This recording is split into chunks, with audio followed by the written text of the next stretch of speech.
se va forjando conforme las situaciones de la vida van esculpiendo nuestro porte espiritual, ¿cierto? En relación a las distintas vivencias que como ministro nos toca, valga la redundancia, vivenciar en la obra del Señor, a través de los trabajos que tenemos que realizar para con los hermanos, los ungimientos, las liberaciones de demonios, las sanidades, etc. Tratar con distintos caracteres, con distintas personas, nos van forjando, ¿cierto?, nuestro propio carácter. Amén. Vamos a hablar de la etimología de la palabra ministro, ¿ya? Porque estamos hablando del carácter del ministro. ¿Ustedes me escuchan bien al fondo? Amén. Vamos a hablar del carácter del ministro. Tiene una etimología, tiene dos raíces. Tiene una raíz del latín y tiene una raíz del griego. El lenguaje se ha ido modificando también con el paso de los tiempos. Sabemos que hubo una lengua materna y esa lengua materna empezó a evolucionar con el paso de los tiempos y las distintas naciones tienen distintos significados o raíces de las palabras. Para nosotros nuestro idioma, el castellano, se basa mucho en el latín. Y en el caso de la Biblia se basa mucho en el griego y también en el hebreo. Entonces, para nosotros entender el significado de la palabra, cuando queremos entender el significado real de la raíz, tenemos que remontarnos siempre al original. Tratar de remontarnos siempre al original. ¿Qué significa la palabra ministro en latín? Proviene de la palabra minister, que a su vez se deriva en la palabra minus. ¿Qué significa la palabra ministro? Significa sirviente, asistente, menos, menor. Ya, de todas las palabras que yo le dije del significado, ¿qué es lo que le hace sentir bien? como alto, como que yo soy un ministro. Ninguna de ellas, ¿verdad? Nos llama a ser sirvientes, servidores, asistentes.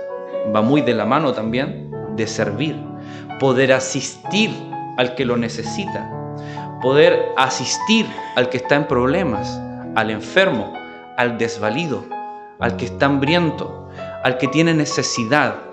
Es nuestra labor asistir a las personas. Menos, menor. Siempre cuando yo leo esta palabra de menos, menor, se viene a mi mente Pablo. Porque Pablo, a pesar de que él tuvo una doble nacionalidad, Pablo, por una parte, él era judío, pero por otra parte también él era romano, fue educado a los pies de Gamaliel, o sea, fue educado a los pies del mejor maestro israelita. Y a pesar de eso, a pesar de que él fue llamado fariseo de fariseos, a pesar de que él fue llamado apóstol de apóstoles, él nunca se engrandeció. Y de estos mis hermanos yo soy el menor de todos. Él siempre se llevaba a ser menos que todos.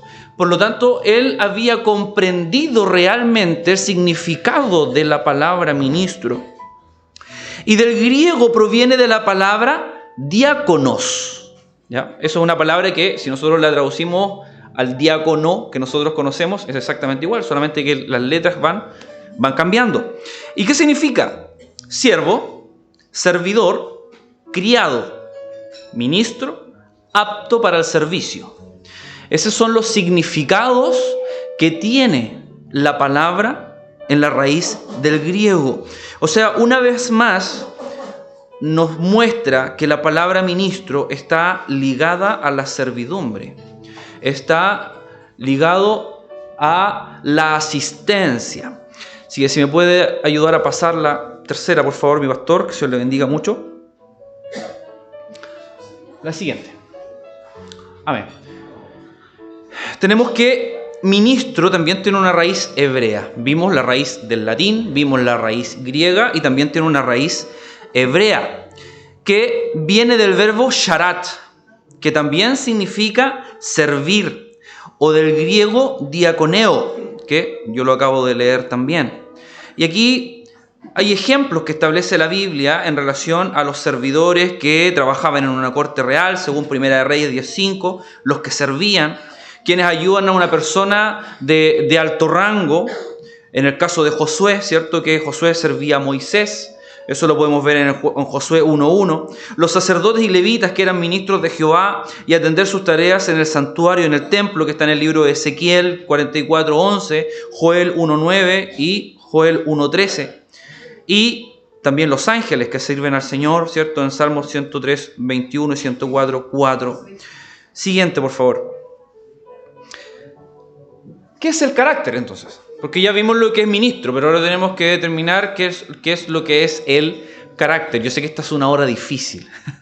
Después del almuerzo es una hora súper difícil, ¿ya? Porque finalmente a todos nos da sueño.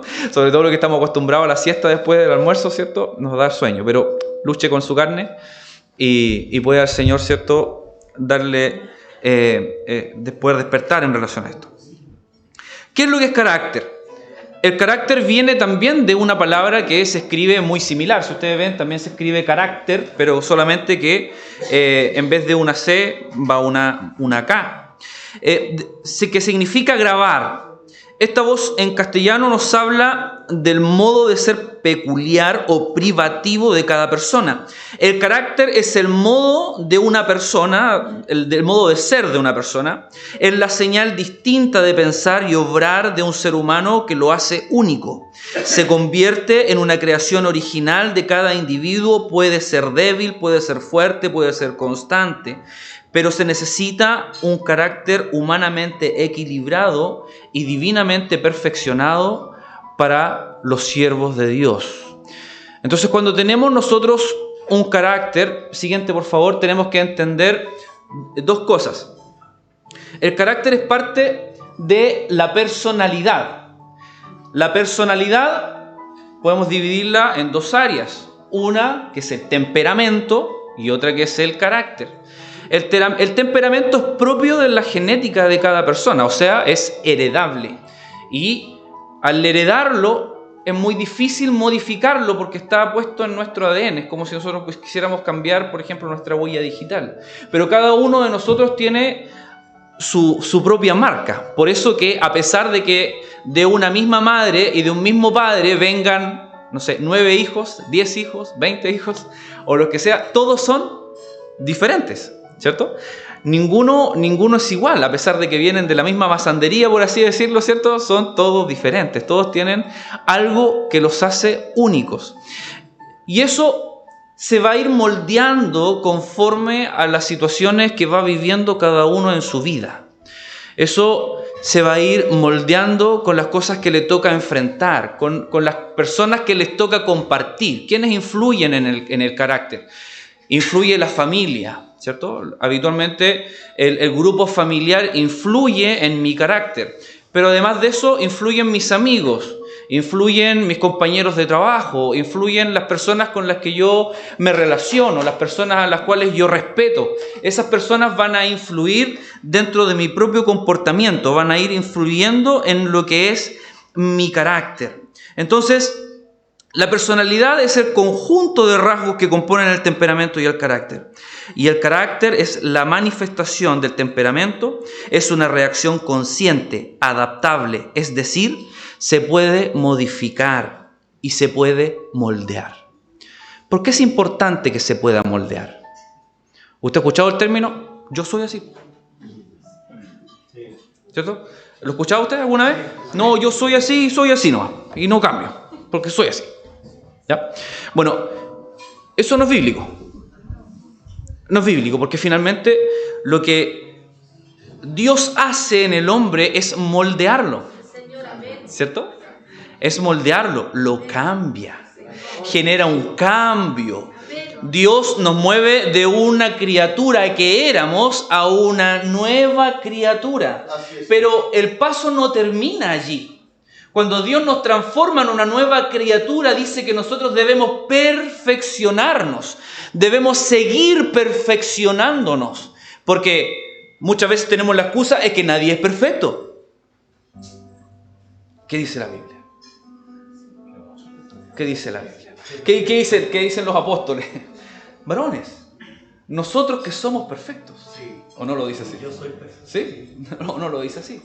Cuando Jehová mismo se expresa de Job, ¿cómo le dice? ¿No has considerado a mi siervo Job?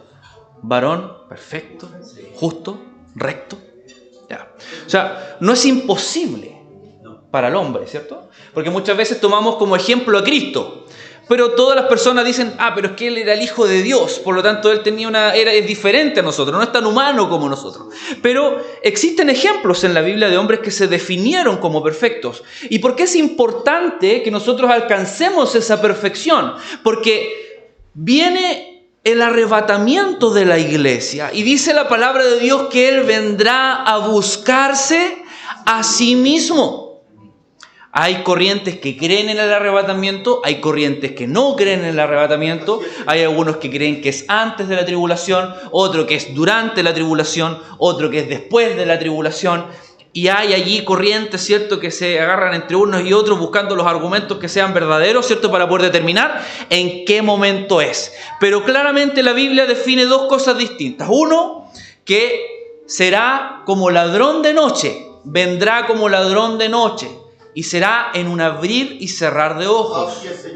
Y otro evento diferente es cuando dice que todo ojo le verá, ¿cierto? Es diferente en un caso porque es sorpresivo, ¿cierto? Es como el ladrón de noche. Nadie espera al ladrón, ¿cierto? Si uno supiera que el ladrón va a venir, lo espera, ¿cierto? Con mucho cariño. Lo va a esperar, ¿cierto? Si uno lo supiera, o al menos tomaría resguardos. Pero en este caso sería el arrebatamiento, este evento en donde Él vendría a buscarse a sí mismo. Entonces, ¿cómo nosotros entendemos la palabra Él vendrá a buscarse a sí mismo? ¿Cómo vendrá el Señor a buscarse a sí mismo? ¿Qué es lo que dijeron los apóstoles? O el apóstol dijo, ya no vivo yo en mí, sino que Cristo vive en mí. Entonces, cuando yo soy renovado en esta nueva criatura, esta vasija de barro se cambia.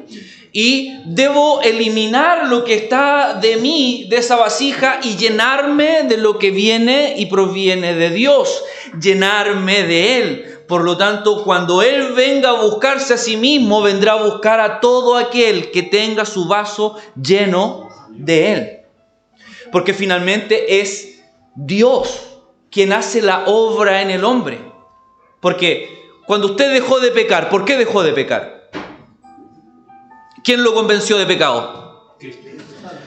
Es el mismo Espíritu Santo, dice la palabra, ¿cierto?, que nos convence de pecado. Ahora, las cosas buenas que usted hace, puede decir, Señor, yo he hecho todas estas buenas obras. Gracias, Señor, porque usted me mueve a ayudar a ayudar a la viuda, a ayudar al huérfano, a hacer obras de las personas que están necesitadas en la calle. Usted me mueve a estas cosas. Gracias, Señor.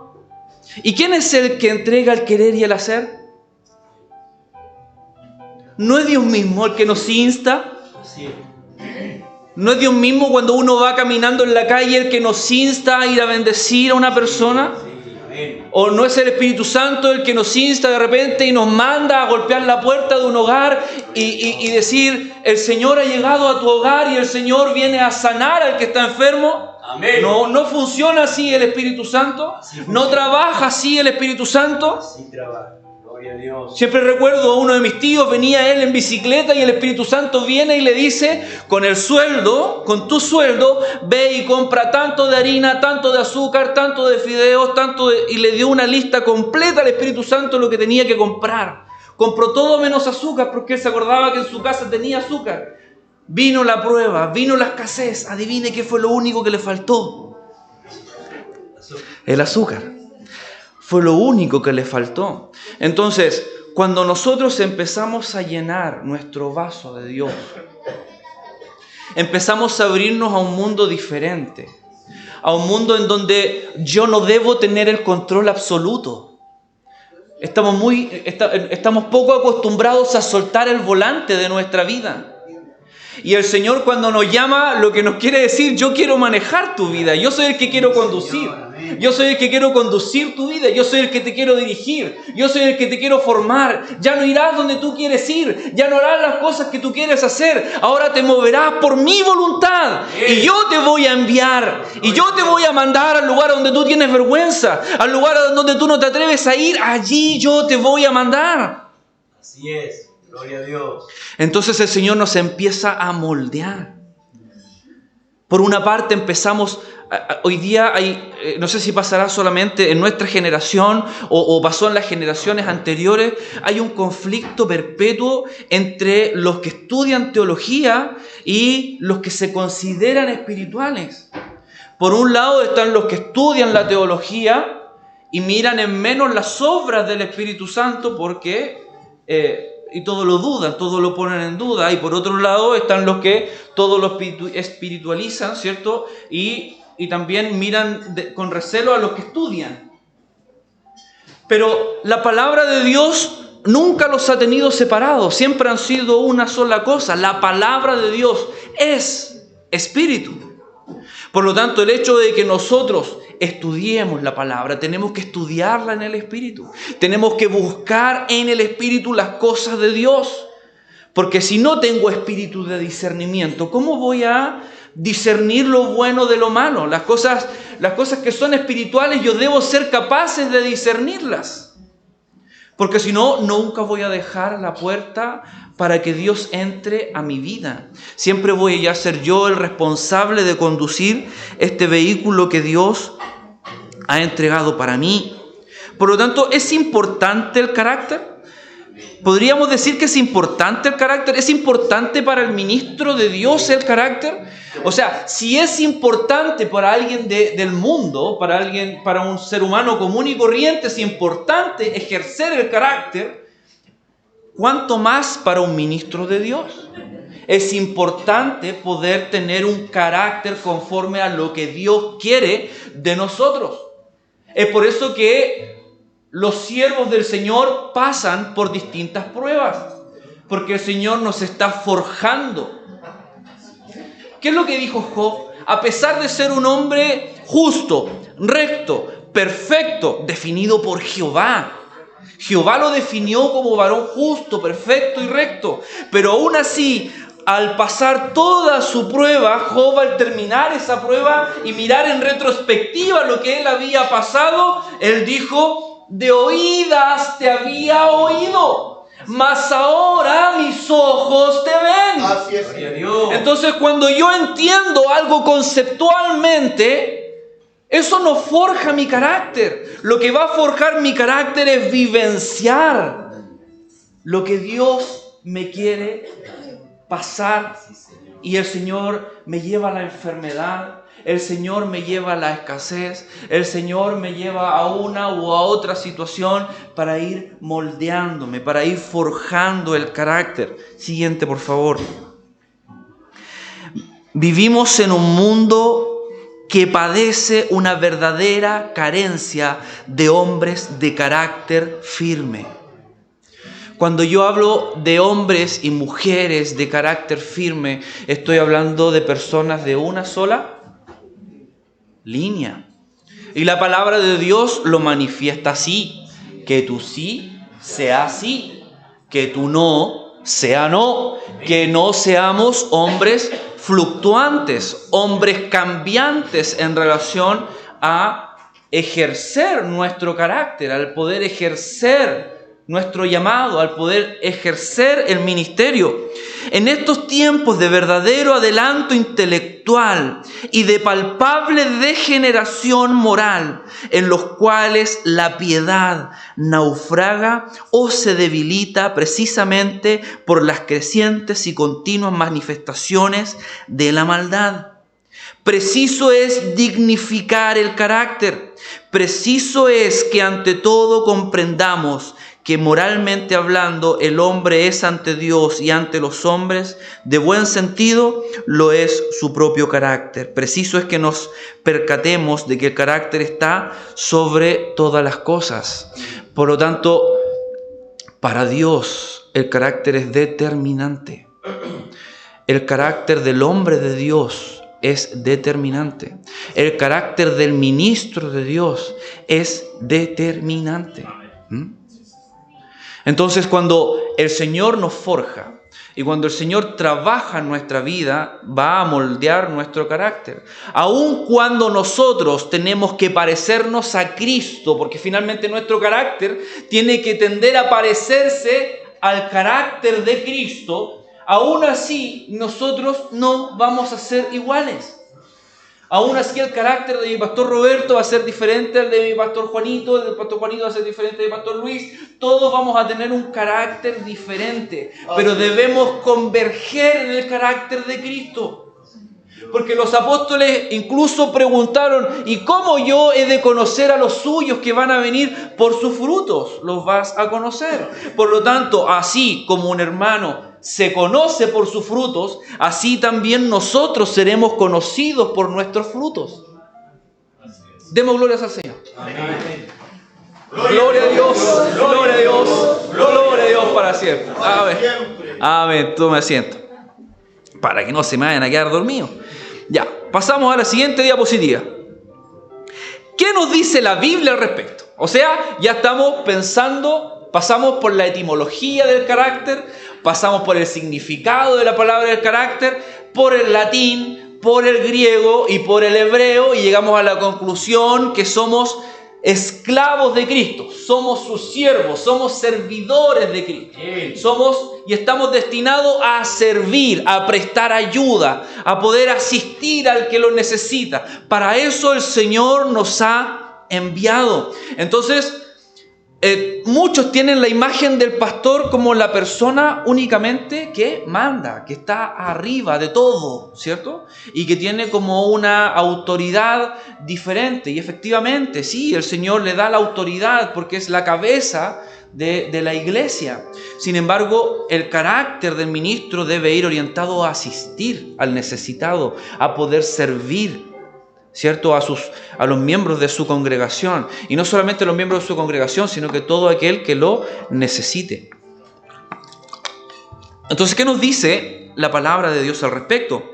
Isaías 52:11 dice: apartaos, apartaos, salid de ahí, no toquéis cosa inmunda, salid en medio de ella, purificaos los que lleváis los utensilios de Jehová. Si bien esto está hablando a los que estaban destinados a poder mover todos los utensilios del templo de Jehová, ¿cierto? Todos ellos eran mandados. Toda la tribu de Leví estaba destinado a todo lo que era el manejo del tabernáculo, el manejo del templo, ¿cierto? Ellos movían los utensilios. No cualquiera podía moverlos, pero eso requería que ellos tuvieran ciertas condiciones, fueran apartados, no hubiera en ellos inmundicia.